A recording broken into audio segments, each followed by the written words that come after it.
All right, so I'm here in West Texas right now, and I've been consuming a ton of stuff.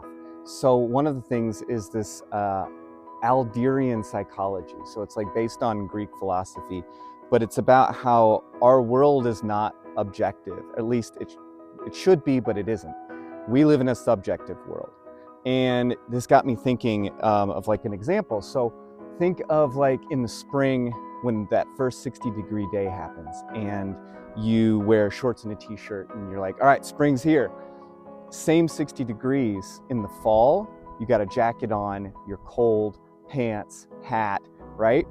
Well, what is that? It's the same 60 degrees both times, but your environment that you experience says in the spring, it's warm.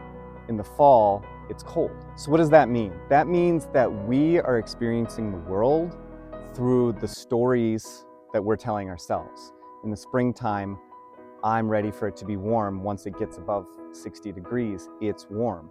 I'm creating that story. And we can really relay this and apply this in so many ways within our lives of the stories we're telling ourselves are subjective. And this then goes into this idea of our past.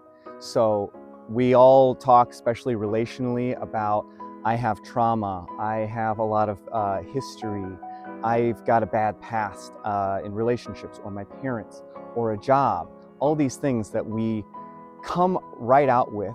I do the same thing. I think about, oh, my past is why I'm feeling sad about something, or I really can't get over this one thing, or these memories are really affecting me. Those are all subjective. Those are not objective truths. What the idea of this Alderian psychology is that we only exist in the present and the future. The past actually doesn't matter. It actually exists only in our minds, right? So think about that. Like our memories, our past only actually exist in our minds. And our version of it is a story that we tell ourselves. So when I think of whatever's happened to me in the past, I am telling myself my own story, a lot of times to maybe make myself feel a little bit better or to put myself in a better light. But also when I'm reflecting and feeling unhappy about things, I'm telling myself a story as well about how I'm so hurt. I can't get over this thing. This is going to affect future relationships or future jobs or future opportunities. Those are all stories I'm telling myself. And the idea behind all of this is that that's not real. What's real is this, and what's real is what we do in the future. So what this means actually is think of the world, or think of how we're seeing the world or our lives or our past or the present, especially the present. So think of everything that's going on globally. Everybody, through conversations, the world's a mess, everything's a mess. It's gonna catch on fire and we're all gonna be at war, all these things. There's a lot of angst in the world right now, right? And then there's the angst within ourselves and our past and where we're navigating our future. And I think a cool way of thinking of this is like sunglasses.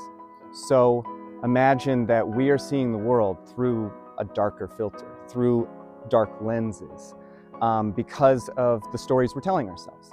And this idea is that we can, a lot of us were like, I can't get over it, I can't, ignore it. Doesn't mean ignore it.